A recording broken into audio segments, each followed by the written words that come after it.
At the end of Series 1, you were able to take your first CRT swing trade. At the end of Series 2, you knew how to execute with precision.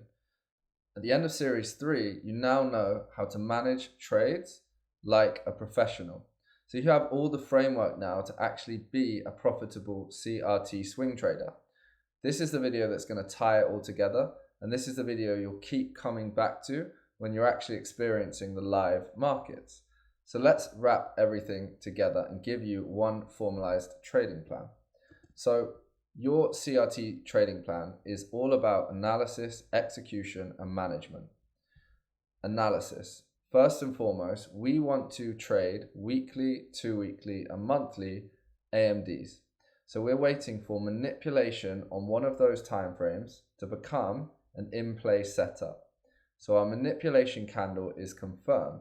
We have a target exposed in the market, which is the opposing end of our AMD range, the low or high of the accumulation candle that's been swept. So if you're unsure about any of this, please check out Series 1 and Series 2.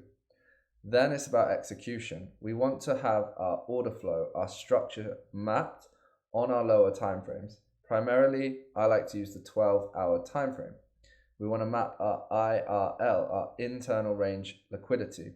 We want to know exactly where our order blocks are, our fair value gaps, our breaker blocks. And then when we're taking positions, we want to know where we're putting our stop loss so that it sits in context. So we know where we're entering our trades, where our invalidation levels exist, and that we're taking trades where the return or the risk to reward makes sense. Then it's about managing, because the markets look to manipulate you endlessly. So even when you've done these two things perfectly, stuff can happen every day in the live markets that makes you constantly question, are you in the right position? And should you be exiting early? So that's why we need fixed risk position. We don't want to be massively exposed to the market. We want fixed risk per position. We want to protect our upside. So when we're up in a trade, we maybe move to break even, or we understand when we need to take our profit because we're actually looking at a trapped AMD or higher time frame that are in conflict. We always need to know where we're exiting our trade. So we're trading a 2-week AMD, we take profit at the 2-week level. Or if monthly is in favor, can we hold for deeper targets? This again comes down to management. So analysis, execution, management. And the number one rule I will try and emphasize right now is swing trading is a marathon, not a sprint. Don't try and win in one trade. Just keep chiseling away, taking trade after trade after trade that makes sense. Don't chase the market. It's a marathon, not a sprint. Let your edge compound over time. That is the plan. Sometimes this can be frustrating, but if you do this consistently, you'll look back over a month, 2 months, 3 months, and your account will be in profit. So the rules. Number 1, no manipulation, no trade. This is number 1 rule. If you're not trading an AMD, you don't have an exposed target, you don't have manipulation confirmed, do not trade, just wait. Closed candles are more important than developing candles. What does that mean?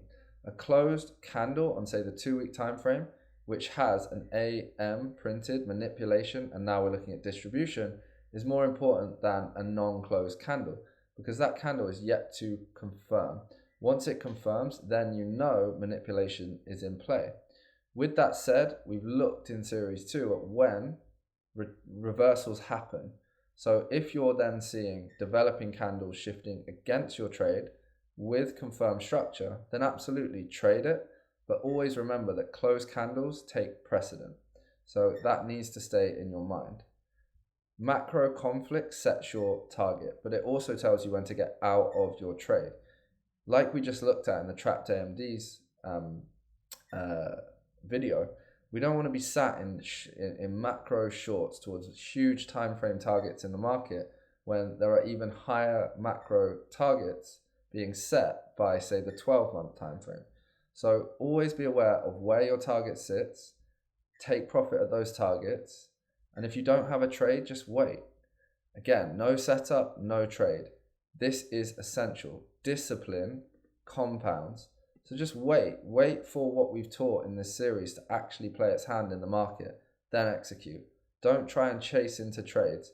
Often you can wait one more 12-hour candle and everything is clear and you have a very good trade.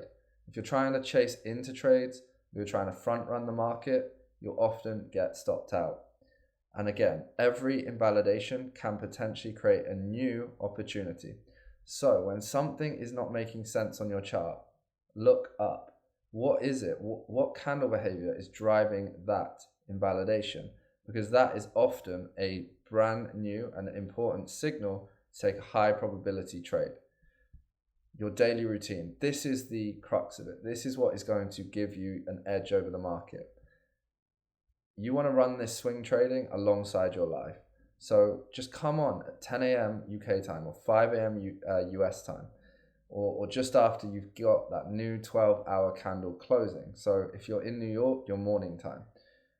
Review your pairs. So cycle through your pairs and analyze, first and foremost, higher time frame context. Has manipulation confirmed? If so, move to execution. Do you have order flow and structure confirmed? Do you have somewhere to take a trade from? An order block, a fair value gap? Where does it make sense to set your stop? Once you've got those two things, execute. Set your limit order, or if you're lucky enough, just set a market order, depending on whether you're at the actual level to take your trade, and then walk away. Then it just comes back to, again, come on, next 12-hour candle, use your systematic rules to manage the trade, and again, just walk away. These are the steps you just need to take every single day. If you do that, you repeat today, repeat tomorrow, trades will just fall into your lap. And you can then just build on top of this. If you want to then also look at the 10 p.m. or the 5 p.m. close in New York, that's very easy to do. You just then have two execution windows. If you then want to layer in, say, the 6-hour time frame, you can look incrementally within those two time frames. So at 4 p.m. and 4 a.m. in the UK. And this will give you that extra bit of context to maybe jump into a trade or manage your trade in a way that makes sense with what we've taught in this series. So that is essentially what you're doing. You have a trading plan, you have a fixed set of rules, you have a daily routine. And if you follow this every single day, then trades like this will then just naturally fall into your lap. So right here, we have price running previous monthly candle. So monthly candle range, we're again looking at the 12-hour time frame. Price has traded into the high. It's also liquidated this high, and it is retracing. At this point, we get the close of a manipulation candle on the 2-week time frame.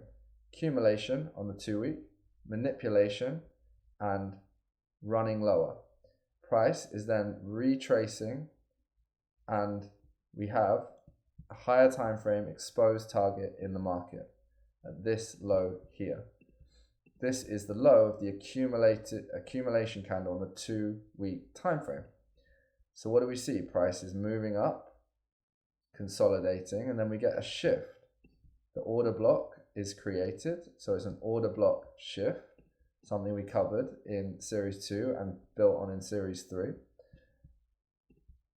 At this position right here, you're sitting in the market, you have confirmed A, M, now you're waiting for D, distribution, set your limit on the order block, stop above the highs, somewhere that makes sense, target the low, 2.38, 2.4R. Then you just get on with your day. Price runs lower, fills internal range liquidity, and then dumps to the higher time frame target that is set in the market. Look at the monthly. Does it make sense to hold? Potentially, until we start to see price action reversing on us. And this is when we want to manage our trade effectively and get out. So this is how to profitably swing trade. You have everything you need now to actually start approaching swing trading in the market. And this is by no means the last video that I'm going to post on YouTube. There's a lot more to come. So please subscribe to the channel and stay tuned, because what I am cooking in the background is going to take this to the next level. See you on the next one.